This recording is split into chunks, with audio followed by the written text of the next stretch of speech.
Woo! Hey guys, super happy to be spending the next half an hour together. This is going to be cool. I have just one quick questions for each one of you, just to kind of get to know you a little bit more personally. Sophie. Exactly. Everyone needs microphones. That's a good thing. Do they work? I think. Hello. Perfect. Yes. I think it Perfect. works. Sophie, what's the best thing about doing revenue reservations for a hybrid Smartment apartment hotel? The best thing, maybe so we can work with all tools. We can work with our colleagues, motivate them to increase our goals together. So I think this is the best thing to do. So we can work in a team together. Because Cool. as Marcus told us before, we decentralized our revenue management and the properties. So everybody has the responsibility for our goals. Yeah. Yeah, I think this is cool. one thing. Tini, Hotel Oderberger. I've had a bit of a look. I've never been there, but it looks like a crazy cool hotel. I guess you don't get to see the front of the house too much in your role, but what's the craziest event that you have been seeing in that hotel happening? Wedding or something? Well, the craziest event certainly has to do with our swimming pool. So if you have never been there, you should definitely come. And our USP is our swimming pool. And we do quite a lot of nice events. So I would say the craziest event was maybe the restaurant and pool opening when we had a really big pool party. And what I personally recommend is an event just for two. So you can rent the pool just for you and your most loved person, and you can come there for a really special price, have the pool all to yourself from 10 p.m. to midnight, get a bottle of champagne, and just do a very nice event yourself. How much percentage discount can you offer me? We'll talk about that later. Yes, 10,000 euros instead of 15. Cool. Daniel, good to meet you. You're a known figure. How fun is it on a scale 1 to 10 to be on networking events again for you? Well, I didn't know I was a known figure, but thanks for that. I heard a lot about you. It's only good things. Thank you. It's great to be here. It's great to be back in reality, and it's great to see you guys finally in real and not on the screen. Yeah. So it's really fun. Yeah. Thank you. Cheers. Okay, so let's get starting. Revenue management meets marketing, the new dream team. I have a first short question where I would like a yes or no. Can one person do it all? And after you tell me your yes or no, please explain to me what's the structure in your guys' companies. How do you work? Can one person do it all, revenue and marketing? I think there's only one answer to this question, and it depends on. So in our case, definitely not. We do have more than 60 hotels. It's all centralized here in Berlin. So we definitely need more departments and more people to do it all. So in our case, it's a no. Okay. Tini? Well, I would say marketing and revenue, maybe not, but I think revenue and sales can be done by one person. So I can just speak of our hotel. We are quite small company with 70 rooms.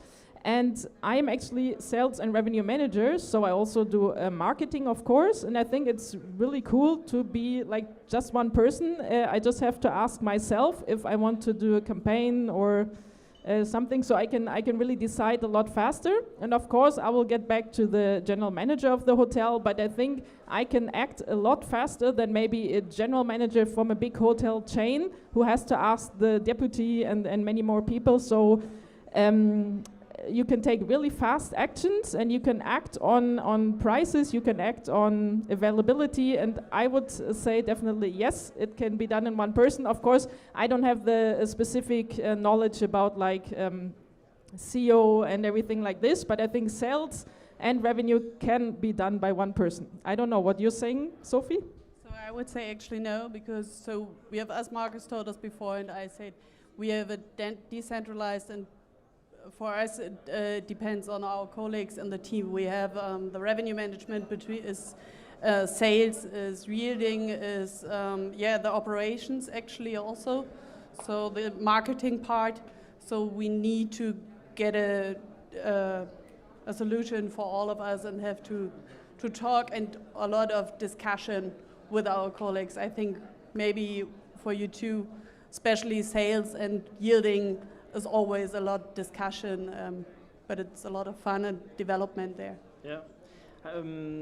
Daniel, in hotels, you're a big organization. How does the cooperation work? A bit cross-departmental.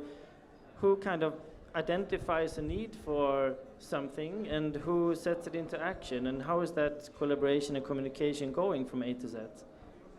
Well, in our case, it's still more or less traditional, so it's separated between revenue management, and revenue management contains MICE, reservations, e-commerce, revenue management, channel management, and the sales and marketing department contains sales and traditional marketing. And so this is how we're set up, and we found out that for us this is the most useful setup. However, we always say revenue first, so this is like our hashtag, revenue first, and it's the revenue team which is deciding about more or less everything. So, and the sales and marketing team is following. So if a revenue manager says we do have a problem for this destination for the month of May, we talk to sales and marketing and tell them we do have a problem, please action on this. Okay. On this issue. That's interesting. So they're sort of empowered for the end decision making. Tina, I guess you don't have that problem. No, you do the decisions yourself. So what, let's say, advantages and also disadvantages do you see by doing that? I mean, you said before maybe quick decisions, but do you also see some downsides with that setup, not having another colleague? Well, I think it's real different. Like Daniel, he's from a big hotel chain, or also Sophie, she's from they have more apartments. I think it's really different if you're just responsible for one venue. So I just have to take care of Hotel Oderberger and get the most revenue every month. And so I don't have like to focus on different markets, or I only have to know the Berlin market, and I'm just taking my experience from the last 6 years into account, and every year I'm getting better because I'm getting more experience, and I don't have to think about many other also I'm always a little bit controversial, so that's also why I don't have a revenue tool which is telling me the price, because I'm really doing kamikaze, just like I think is the best, and until now it worked out just fine. I think our general manager is very happy. And so we get the revenue, we have the occupancy, and I really don't see any downside. I really love the way I can do it, and I just do it. Yeah, no, cool. We talked a little bit about before some stuff, and we talked a bit of Deutsch Reibereien. These challenges between colleagues cross-departmental. Sophie, do you experience any of that for you in Smartment? Like, what could be a typical challenge that you have in communication or in the decision-making process with colleagues in other departments? Yeah, so one of the main discussions is, of course, can the sales team a lower price than we will need actually for our goals for each month. But for this, you have to get a lot of reportings to explain and to explain the colleagues actually just that they, sorry I missed the word actually, to getting know the history data and learn about this and use them actually for working together to find them. No, but Daniel, do you have, let's say, these Reibereien a lot in your company, and with revenue having the end decision power, do you just like overrule, or you try to find common ground? Well, one of my revenue guys is just here and he's laughing. I can see his face now. We do have those Reibereien, of course, and conflict is healthy as long it's a healthy conflict. and as long as you give good feedback and it's valuable. But it's good that there's conflict in between those departments. And I can also understand the sales manager who's spending the whole afternoon with the client, listening to his crap, coming back with an inquiry, offering those inquiry to the revenue, and the revenue just says within 3 seconds, no, doesn't fit. Yeah. So I completely get this frustration on the sales part, but this has to be. It's part of the job, and I'm glad it's there. As long we can have a beer afterwards all together and laugh about it, it's good. Should a revenue manager even have decision power over a hotel GM? Yes or no? Yes, absolutely. What do you Sorry, guys I think? didn't get it. Should a revenue manager even have decision power over a hotel director, over a GM? Yes or no? It's a team. It's a team effort, right? Yes, actually, yeah, I think yes, really, I mean it like this, because for us the operation part is really important because of our mix between long stay and short stay. So I can do a lot of short stay and reach a lot of revenue, but it won't help if our small staff team in the house or in the reservation can manage the reservation. So then it's a short term of revenue getting, but I will get them in the long term, so it doesn't help actually. Also for our sales colleagues, they won't get revenue if we do a shit operations. So and it all depends together actually. So what would you say would be your number one tip for revenue and marketing and sales to be able to work closer together, and that something fruitful comes out of this collaboration? Do you have a tip that you could share with us, or is it? Yeah, so actually for us or for me it's the reporting actually, because we can analyze everything and talk about the reportings and the data what we have, and for this we can have a successful discussion actually. And the discussion will every day will develop every process, so we all will getting better with this. Maybe I think this is one way. So the data helps for sure. Yeah. And Tini, you have obviously you're sitting on 3 different chairs, so you see all of the different systems. Now you said you don't have a pricing system or so, but I imagine you have some other IT infrastructure that facilitate your work. How helpful are they, and what kind of systems do you use in order to benefit your decision making from both the revenue perspective and the marketing and maybe even also the sales perspective? Yeah, well, actually, I'm sitting on 3 chairs at least, and maybe even 5. Yeah? Maybe even 5. So what's also very funny sometimes, if a client or somebody asks me something, I'm saying, oh, I have to double check with my manager. Then I'm just double checking with myself, and then I'm answering. And I think it's really cool and important to be, like I said before, a little bit of kamikaze. Like in the talk we had before, we found out, for example, we don't do company rates. And I think there are very few hotels who don't do fixed company rates. But in all times during Corona, when we lowered the prices or something, we were always okay, because we only we give a percentage to company clients, but we never have fixed company prices.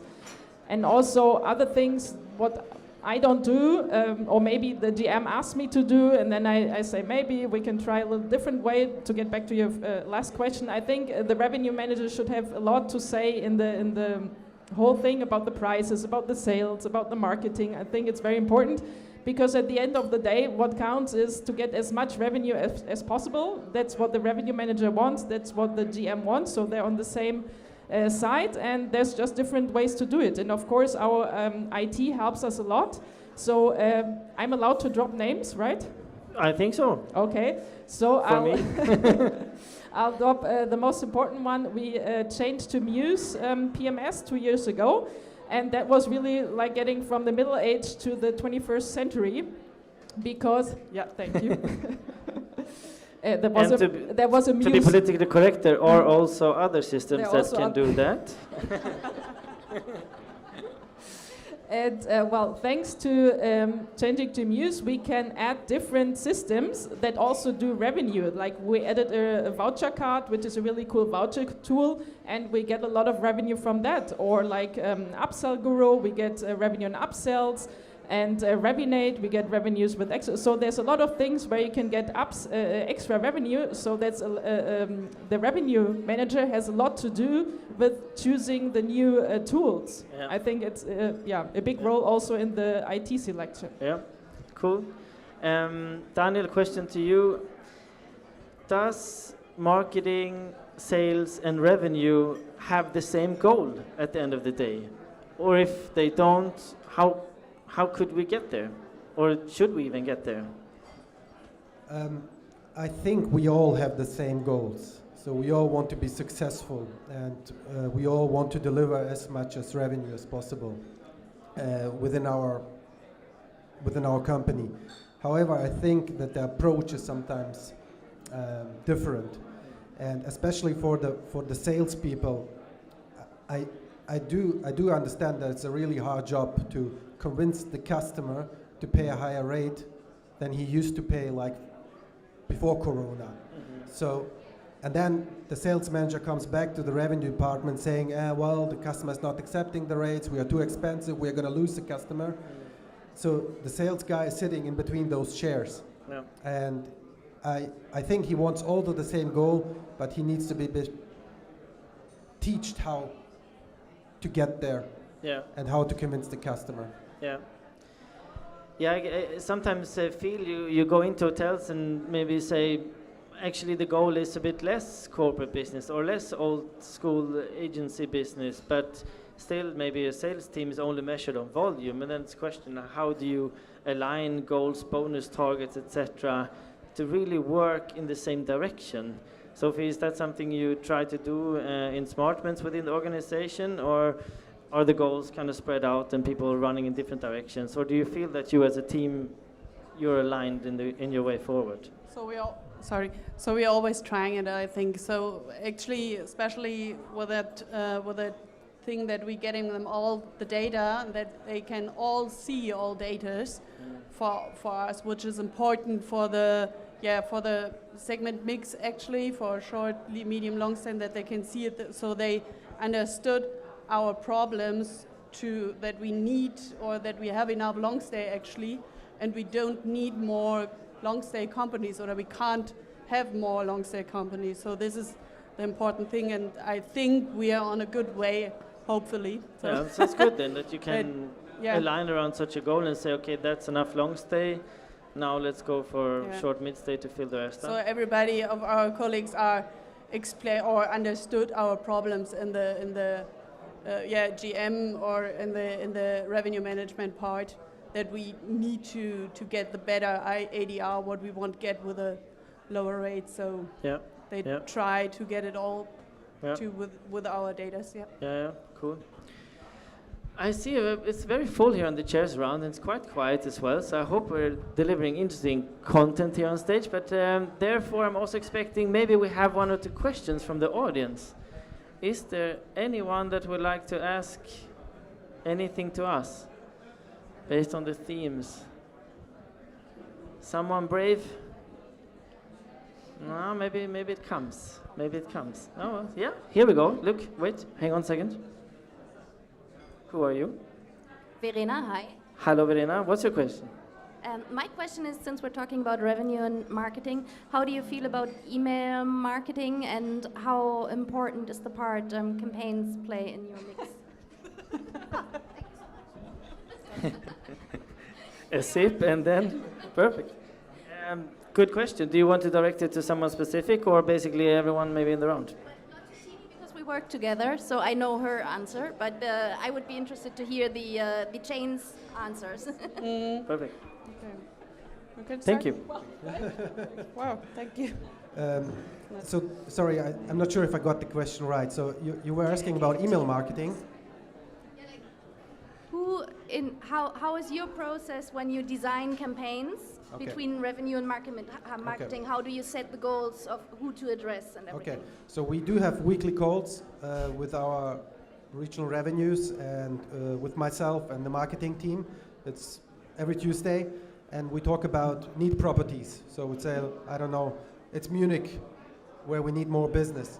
Then we address this to the marketing team, and then we say, okay, we need to have an email campaign featuring special rates, featuring special offers, featuring whatever, just for Munich. And that's the way how it goes. Weekly we decide on the next 2-3 weeks which property we are featuring. But we do email marketing quite a lot, because it's still a good tool to communicate to our guests and to our customers. Cool. So Sophie, something to add? yeah, actually, so we stopped the email marketing at the moment. So because, yeah, actually, we haven't that much.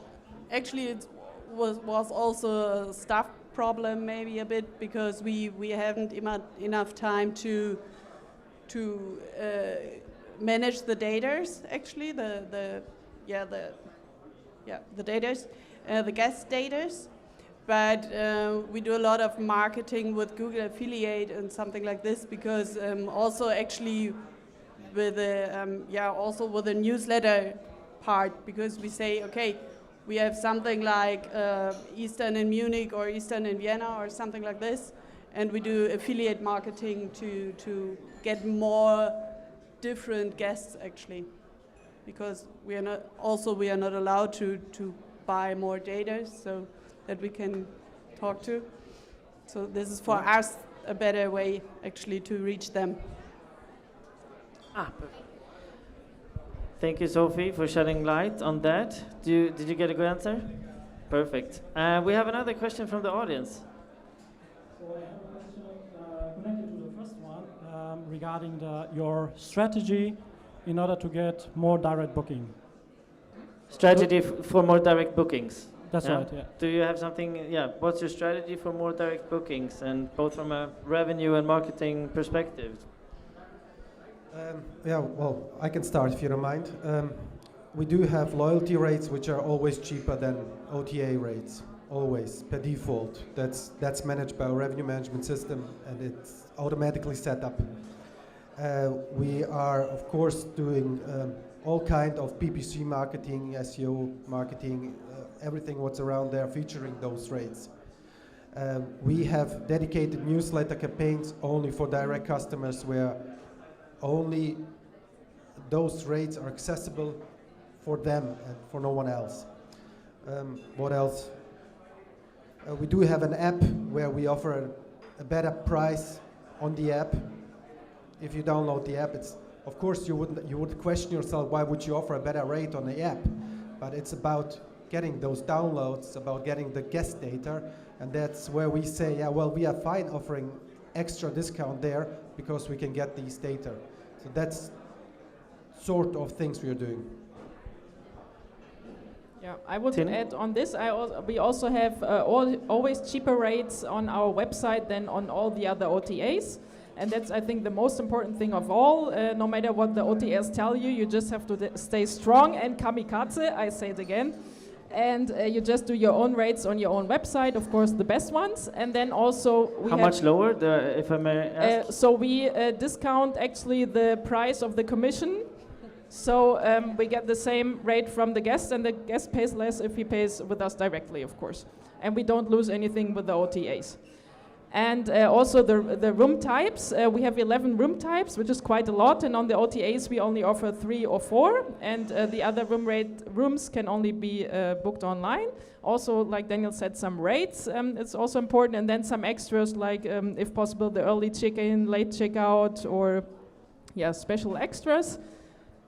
And also I would come back to the voucher sales, because that was especially important during Corona times. We were closed for 7 months continuously, and we had a lot of sales with the vouchers, which are now redeemed. So that's, of course, all direct bookings also, and we get a lot of revenue from that. Cool. Sophie, anything to add?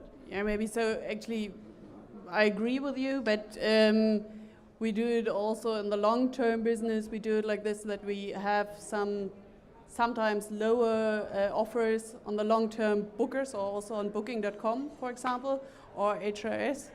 but just to catch them actually for one booking, and then we try to extend them actually with a digital guest journey to optimize this one, and then the guest will, often the guest will come back in a direct booking and not on the OTA booking, so we do it more on this way. Okay. Because we need a lot of more guests actually, Yeah. what we lose during the pandemic. I like that. Very, very cool ideas. I liked also the one where you treat your direct book a little bit more VIP. How do you communicate that, tell Oderberger, to the guests at the booking stage of their journey on the website? Can you?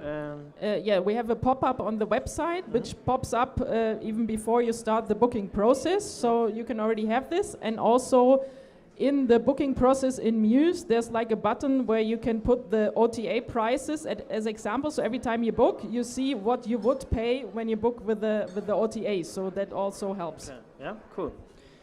Then we don't have too much time left, but I would like to hear as a last bit from all of you, what's the future? What's 2022 looking for you? Do you have maybe a marketing campaign already formed and planned for the whole year, or what's up in marketing and revenue, and how will your journey look like for 2022?